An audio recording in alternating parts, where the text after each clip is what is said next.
We're here to celebrate and acknowledge the contributions that the Utah Sikh community have made to the state of Utah. America the state Utah ਤੇ ਵਿਸ਼ਵ ਭਰ ਵਿੱਚ ਵਸਦੇ ਸਿੱਖਾਂ ਲਈ ਬੜੇ ਮਾਣ ਵਾਲਾ ਦਿਨ ਹੈ। ਵਰਲਡ ਸਿੱਖ ਪਾਰਲੀਮੈਂਟ ਦੇ ਯਤਨਾਂ ਸਦਕਾ ਯੂਟਾ ਸਟੇਟ ਅਸੈਂਬਲੀ ਵੱਲੋਂ ਸਿੱਖ ਭਾਈਚਾਰੇ ਦੀ ਸਿਫਤ ਕਰਦਿਆਂ ਇੱਕ ਬਿੱਲ ਪਾਸ ਕੀਤਾ ਗਿਆ ਹੈ। ਇਸ ਬਿੱਲ ਰਾਹੀਂ ਸਿੱਖ ਭਾਈਚਾਰੇ ਵੱਲੋਂ ਕੀਤੀਆਂ ਜਾਂਦੀਆਂ ਸੇਵਾਵਾਂ ਦੀ ਤਾਰੀਫ ਕੀਤੀ ਗਈ।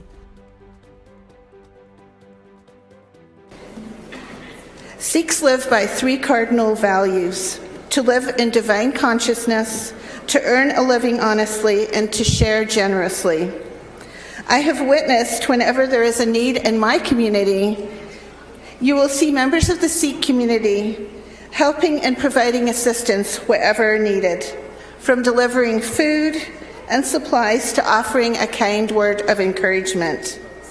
They are business owners, they are job creators, and they are wonderful neighbors. Utah is an inclusive state, and that is why it is fitting that today we recognize and celebrate Utah's Sikh community. Thank you, Mr. Speaker. Bill ਵਿੱਚ ਸ਼੍ਰੀ ਗੁਰੂ ਗ੍ਰੰਥ ਸਾਹਿਬ ਜੀ ਦੇ ਮਹਾਨ ਉਪਦੇਸ਼ਾਂ ਦਾ ਜ਼ਿਕਰ ਕਰਦਿਆਂ ਲੰਗਰ ਪ੍ਰਥਾ, ਸਿੱਖਾਂ ਦੇ ਸੱਚੇ ਸੁੱਚੇ ਰਹਿਣ ਸਹਿਣ ਅਤੇ ਕਰੋਨਾ ਪੈਂਡੇਮਿਕ ਦੌਰਾਨ ਸਿੱਖਾਂ ਦੁਆਰਾ ਦਿੱਤੇ ਗਏ ਸਹਿਯੋਗ ਦੀ ਸ਼ਲਾਘਾ ਕੀਤੀ ਗਈ ਹੈ। I just wanted to rise in support of this resolution. I have a Sikh temple in my district and have found them to be wonderful, wonderful residents in our area.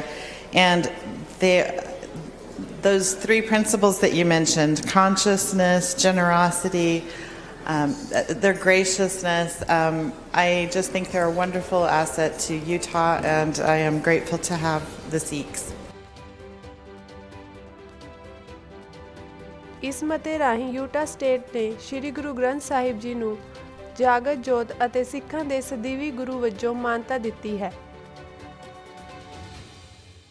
I rise in support of this resolution. I also have a temple in my district, and everything that has been said is what I have found as well, such graciousness and love coming from the community. State assembly ਦੇ ਸਾਰੇ 75 ਮੈਂਬਰਾਂ ਨੇ ਸਰਬਸੰਮਤੀ ਨਾਲ ਇਹ ਮਤਾ ਪਾਸ ਕੀਤਾ।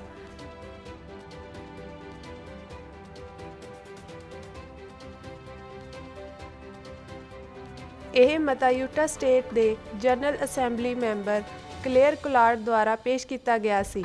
World ਸਿੱਖ parliament ਦੇ ਕੋਆਰਡੀਨੇਟਰ ਹਿੰਮਤ ਸਿੰਘ ਨੇ ਇਸ ਮੌਕੇ ਸਮੂਹ ਸਿੱਖ ਸੰਗਤ ਨੂੰ ਵਧਾਈ ਦਿੱਤੀ ਅਤੇ ਅਸੈਂਬਲੀ ਦਾ ਧੰਨਵਾਦ ਕੀਤਾ।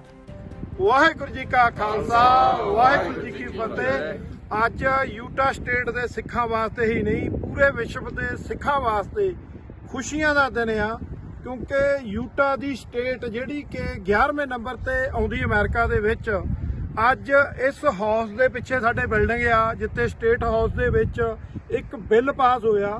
ਹਾਊਸ ਦੇ ਵਿੱਚ 75 ਮੈਂਬਰ ਆ ਜਿਹੜੇ ਇਲੈਕਟਡ ਅਫੀਸ਼ੀਅਲ ਆ, ਜਿਨ੍ਹਾਂ ਨੇ ਇਸ ਬਿੱਲ ਦੇ ਵਾਸਤੇ ਵੋਟ ਕੀਤੀ। ਅੱਜ ਉਹ ਬਿੱਲ ਸੀ ਕਿ ਸਭ ਤੋਂ ਵੱਡੀ ਗੱਲ ਉਹਦੇ ਵਿੱਚ ਇਹ ਆਈ ਆ, ਗੁਰੂ ਗ੍ਰੰਥ ਸਾਹਿਬ ਜੀ ਨੂੰ ਲਿਵਿੰਗ ਗੁਰੂ ਦਾ ਜਿਹੜਾ ਉਹ ਮਾਨਤਾ ਜਿਹੜੀ ਦਿੱਤੀ ਆ, ਜਾਗਦੀ ਜੋਤ। ਜਿਵੇਂ ਕਿ ਸਿੱਖ ਤਾਂ ਹਮੇਸ਼ਾ ਮੰਨਦੇ ਆ, ਪਰ ਉਹ ਦੂਜੀਆਂ ਕੌਮਾਂ ਵਾਸਤੇ ਵੀ ਇੱਕ ਗਿਆਨ ਦਾ ਸਰੋਤ ਆ। ਔਰ ਨਾਲ ਦੀ ਨਾਲ ਸਿੱਖਾਂ ਦੀ ਜਿਹੜੀ ਕੰਟਰੀਬਿਊਸ਼ਨ ਆ ਇਤਿਹਾਸ ਦੇ ਵਿੱਚ, ਹਿਸਟਰੀ ਦੇ ਵਿੱਚ, ਉਸ ਦੀ ਵੀ ਗੱਲ ਕੀਤੀ ਗਈ ਕਿ ਸਿੱਖਾਂ ਦੀ ਐਡੀ ਵੱਡੀ ਦੇਣ ਆ ਇਤਿਹਾਸ ਦੇ ਵਿੱਚ। ਪਰ ਸਿੱਖਾਂ ਦੇ ਨਾਲ ਇਤਿਹਾਸ ਦੇ ਵਿੱਚ ਹੀ ਨਹੀਂ, ਪੂਰੀ ਦੁਨੀਆ ਦੇ ਵਿੱਚ ਜੋ ਪੰਜਾਬ ਦੀ ਧਰਤੀ ਤੋਂ ਲੈ ਕੇ ਭਾਰਤ ਦੇ ਵਿੱਚ ਜੋ ਧੱਕਾ ਹੋਇਆ, ਉਸ ਦੀ ਵੀ ਗੱਲ ਕੀਤੀ ਗਈ ਆ। ਔਰ ਨਾਲ ਦੀ ਨਾਲ ਜਿਵੇਂ 5ਵਾਂ ਵੱਡਾ ਧਰਮ ਆ ਸਿੱਖ ਧਰਮ, ਔਰ 1 ਮਿਲੀਅਨ ਦੇ ਕਰੀਬ ਇਸ ਅਮਰੀਕਾ ਦੇ ਵਿੱਚ ਸਿੱਖ ਰਹਿੰਦੇ ਹਨ, ਇਹ ਵੀ ਗੱਲਾਂ ਕੀਤੀਆਂ ਗਈਆਂ।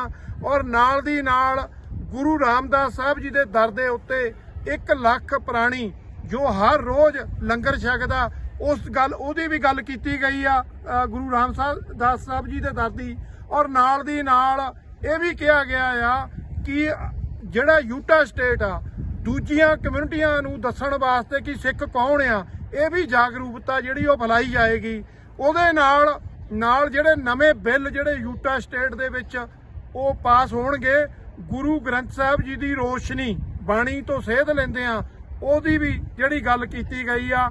ਇਹ ਸਿੱਖਾਂ ਵਾਸਤੇ ਬਹੁਤ ਵੱਡੀ ਗੱਲ ਆ। ਅੱਜ ਯੂਟਾ ਸਟੇਟ ਦੇ ਦੋਨੇ ਹੀ ਗੁਰਦੁਆਰਿਆਂ ਦੇ ਮੋਹਤਵਰ ਜਿਹੜੇ ਪਤਵੰਤੇ ਸਾਡੇ ਨਾਲ ਖੜੇ ਆ ਸਿੱਖ ਸੰਗਤਾਂ, ਜਿਨ੍ਹਾਂ ਦੇ ਵਿੱਚ ਅਸੀਂ ਕਹਾਂਗੇ ਕਿ ਇਹ ਯੂਟਾ ਸਟੇਟ ਦੀ ਸਿੱਖ ਸੰਗਤ ਦਾ ਜਿੱਥੇ ਉਪਰਾਲਾ ਉੱਥੇ ਵਰਲਡ ਸਿੱਖ ਪਾਰਲੀਮੈਂਟ ਵੱਲੋਂ ਹਰਮਨ ਕੌਰ, ਸਾਡੇ ਭਰਾਤਾ ਹਰਜਿੰਦਰ ਸਿੰਘ ਜੀ, ਇਹ ਕਾਫੀ ਵੱਡਾ ਉਪਰਾਲਾ ਆ। ਇਹ ਬੜੀ ਖੁਸ਼ੀ ਦੀ ਖਬਰ ਆ ਕਿ ਅੱਜ ਅਮਰੀਕਾ ਦੀਆਂ ਅਲੱਗ-ਅਲੱਗ ਸਟੇਟਾਂ ਦੇ ਵਿੱਚ ਜਿੱਥੇ ਜੈਨੋਸਾਈਡ ਦੇ ਬਿੱਲ ਪਾਸ ਹੋ ਰਹੇ ਆ, ਨਿਊ ਜਰਸੀ ਦੇ ਵਿੱਚ, ਪੈਂਸਿਲਵੇਨੀਆ, ਕਨੈਕਟੀਕਟ, ਮੈਸਾਚੂਸਟਸ, ਉੱਤੇ ਨਾਲ ਦੀ ਨਾਲ ਨੈਸ਼ਨਲ ਸਿੱਖ ਡੇ, ਅਲੱਗ-ਅਲੱਗ ਤਰ੍ਹਾਂ ਦੇ ਬਿੱਲ ਪਾਸ ਹੋ ਰਹੇ ਆ। ਸਿੱਖਾਂ ਨੂੰ ਮਾਨਤਾ ਮਿਲ ਰਹੀ ਆ। ਅੱਜ ਅਸੀਂ ਬਹੁਤ ਹੀ ਖੁਸ਼ੀ ਜਿਹੜੀ ਜ਼ਾਹਰ ਕਰਦੇ ਆ ਦੱਸਣ ਲਈ ਸਿੱਖ ਕੌਮ ਨੂੰ ਵਿਸ਼ਵ ਦੇ ਵਿੱਚ ਅਸੀਂ ਧੰਨਵਾਦ ਕਰਦੇ ਆ ਯੂਟਾ ਸਟੇਟ ਦੇ ਉਹਨਾਂ ਸਾਰੇ ਇਲੈਕਟਡ ਅਫੀਸ਼ੀਅਲ ਦਾ ਜਿਨ੍ਹਾਂ ਨੇ ਅੱਜ ਵੋਟ ਪਾ ਕੇ ਬਿੱਲ ਪਾਸ ਕੀਤਾ। ਬਲੇ ਸੋਨਿਹਾਲ।